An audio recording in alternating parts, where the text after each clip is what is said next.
Gaderli iyleşleri salamu aleyküm.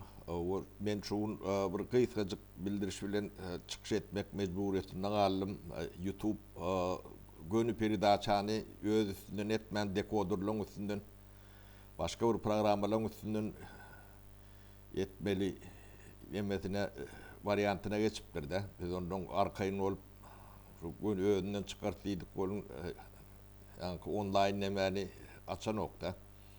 Şoň üçin o programmaları allyk demetdik. Ene akşama çenli burada detjek gort. Şoň üçin bunu ertire geçireli planlaşdyrdyk. Ertir şu wagt 16 saat 16-da Şwedse wagty bilen online efirde çıkış eder doğrusu. O başlang bir demetni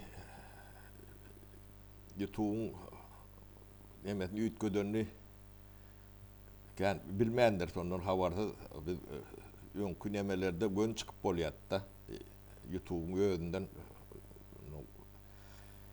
indi täze düzgün oýunça ýörüýti programmalar we gapdalyna şoň üstü bilen çıkmaly ekende.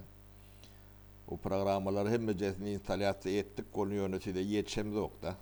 Tagat 4'de şoň üçin bunu ertire geçireli planlaşdyrdyk. Biz başlan o düşünmemek boldy. Gelişiklirak boldy da. Biz gaty arkayını çıkıp gurda vermelim kendidik boldy. Beýle däl ekeni. O başlan adamlar o ertir netip bolsa bu short online efirde o şey ýalňyşyp duruşup ýoş adam o başlan edilýärler o ertir duşýançak hawolun